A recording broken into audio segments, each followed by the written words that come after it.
بسم الله الرحمن الرحيم والعصر إن الإنسان لفي خسر إلا الذين آمنوا وعملوا الصالحات وتواصوا بالحق وتواصوا بالصبر.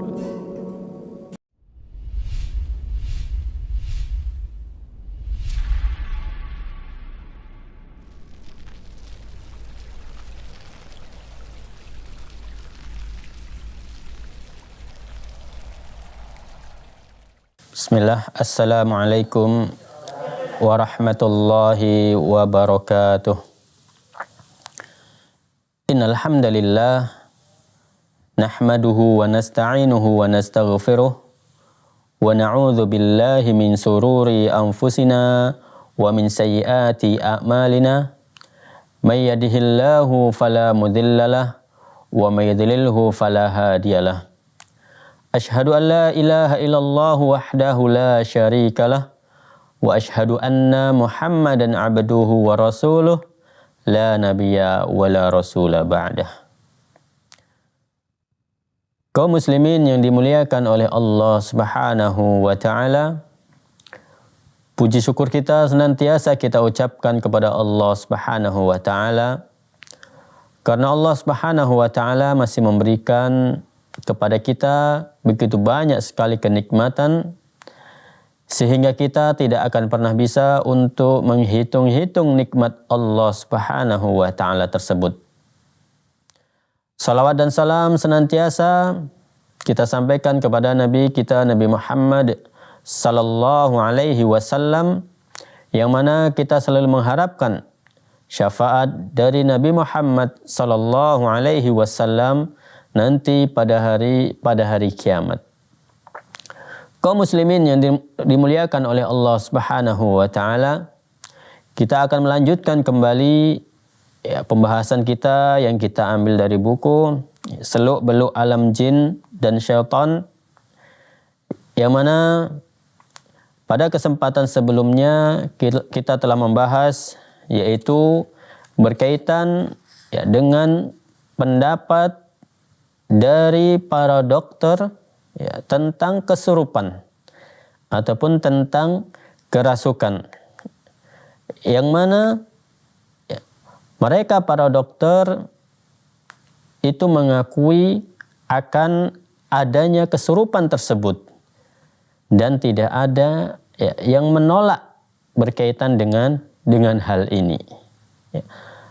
Akan tetapi walaupun kebanyakan dokter mengatakan seperti itu, tetap ada di antara para dokter yang mereka menolak akan adanya kesurupan, akan adanya kerasukan jin dalam tubuh seseorang. Di sini kita akan mengulangi sedikit perkataan dari beberapa dokter, tentunya di sini adalah dokter-dokter yang ada di luar negeri, yang mana mereka mengakui akan keilmuannya, yang mana kita mengakui keilmuan mereka karena mereka berasal dari luar negeri. Di antaranya adalah Dr. Carrington, yaitu seorang ilmuwan asal Amerika Serikat, yang mana beliau mengatakan jelaslah bahwa setidaknya kondisi kesurupan itu merupakan fenomena yang tidak bisa diabaikan oleh ilmu pengetahuan. Sebab ada banyak fakta mencengangkan yang menguatkan fenomena ini. Dan selama perkaranya demikian, maka mengkajinya menjadi sebuah keharusan dan kewajiban. Tentunya kalau kesurupan itu tidak ada ataupun tidak dia yakini akan adanya kesurupan, tentu dia tidak akan mengatakan hal yang seperti ini. Karena memang menurut fakta kerasukan jin ataupun kesurupan itu betul-betul ada. Dan sebelum-sebelumnya kita telah menyampaikan berkaitan dengan dalil dari Al-Quran ataupun hadis-hadis Rasulullah sallallahu alaihi wasallam, ya, dan juga beberapa dari perkataan para ulama. Kaum muslimin yang dimuliakan oleh Allah Subhanahu wa taala, ya, selanjutnya ya, ada Dr. Ahmad Sabbahi Audullah mengatakan, kesurupan adalah penyakit yang disebabkan oleh roh-roh jahat yang rendah ataupun keji. Cara mengatasinya dengan menghadirkan roh-roh yang mulia dan baik untuk mengatasi roh-roh jahat tersebut, sehingga pengaruh dari roh-roh keji itu bisa dilenyapkan dan aksi-aksinya bisa dihindari dan dihilangkan. Dan itu hanya bisa dilakukan oleh orang-orang yang memiliki ataupun orang-orang yang baik jiwanya. Ini adalah perkataan dari Dr. Ahmad Sabbahi Audullah. Kaum muslimin yang dimuliakan oleh Allah Subhanahu wa taala, dan juga kita telah membahas yaitu berkaitan dengan kondisi kerasukan, ya, menurut diagnosa medis. Yang mana salah seorang dokter, yaitu Dr. Sa'adiyah Akram Pal, menyatakan roh-roh perasuk menyerang 3 titik utama pada tubuh manusia. Ya, 3 titik utama pada tubuh manusia. Yang pertama adalah pusat otak. Kemudian yang kedua adalah area ulu hati. Kemudian yang ketiga adalah pusat, ya, kontrol untuk organ-organ reproduksi. Dan juga Dr. Ahmad Sabbahi Audullah menulis, pengertian kesurupan secara umum adalah kekacauan dan gangguan yang sifatnya mendadak pada energi dan fungsi otak manusia. Gangguan yang disebabkannya itu ada 2 macam. Yang pertama adalah gangguan berupa kekejangan pada organ ataupun jaringan tubuh yang dimulai di pusat motorik otak akibat perubahan fisiologis yang membuat pasien kehilangan sensitivitas dan perasaannya.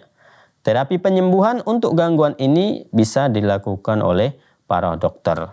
Ya, dan juga tentunya, ya, bisa juga dilakukan dengan meruqyah orang tersebut. Kemudian yang kedua adalah gangguan berupa kekejangan ataupun goncangan psikologis yang dimulai pada pusat perasaan dalam bentuk perasaan yang beraneka ragam.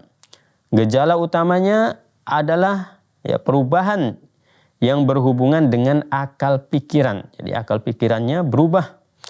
Pasien yang mengalami kondisi ini tidak kehilangan sensitivitas dan perasaannya secara total. Jenis serangan kerasukan seperti ini dapat disembuhkan dengan doa-doa dan menghadapkan diri kepada Allah Subhanahu wa taala, dan ini tidak bisa ditempuh secara medis. Jadi kaum muslimin yang dirahmati oleh Allah Subhanahu wa taala, ya, pada kesempatan kali ini kita akan lanjutkan kembali, ya, pembahasan kita, yaitu berkaitan dengan disyariatkannya mengobati orang yang kesurupan.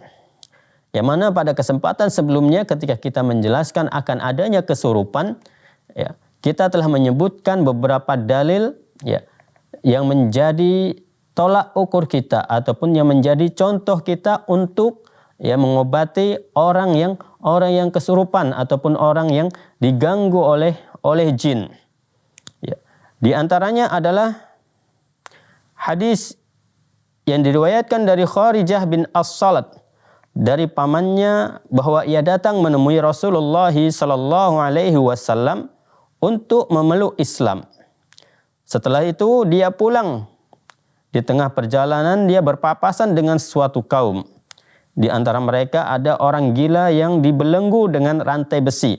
Ini adalah tentunya bagian jiwanya yang dia terkena gangguan jin ataupun terjadi kegoncangan pada akal pikirannya.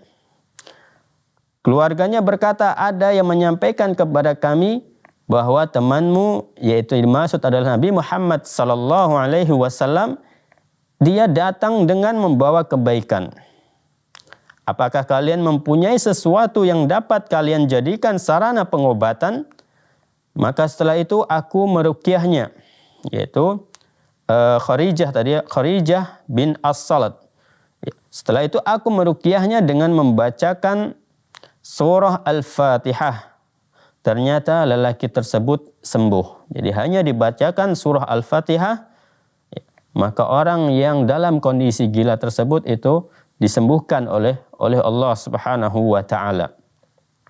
Mereka lalu memberikan 100 ekor kambing. Ya, tentunya ini adalah jumlah yang sangat banyak, jumlah yang sangat besar.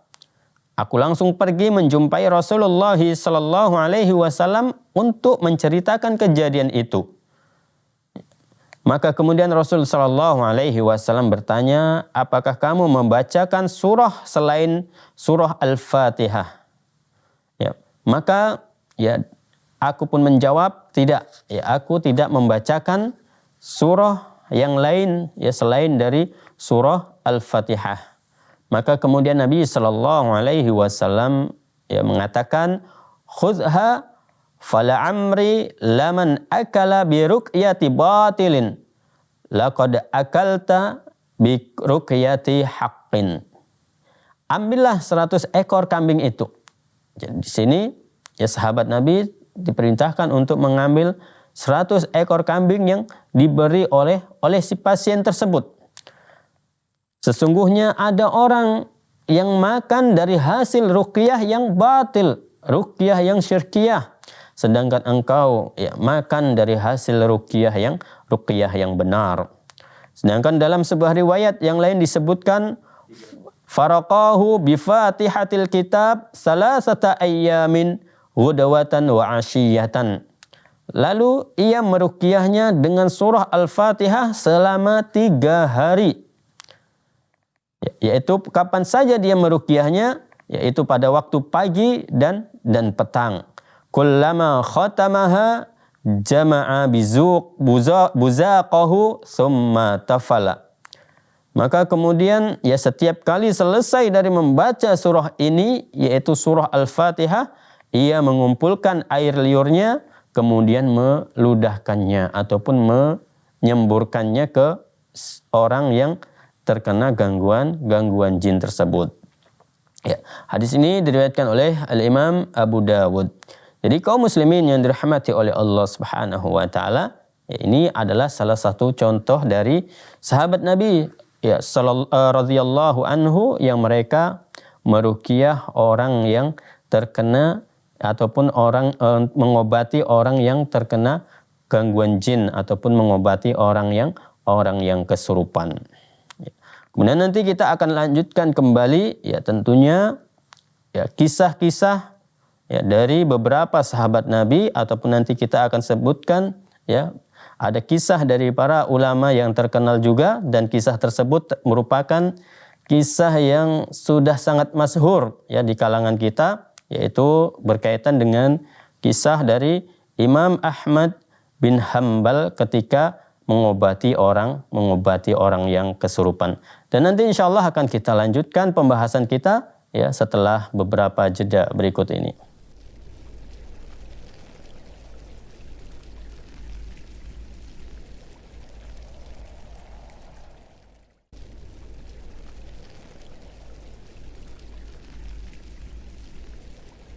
الحمد لله رب العالمين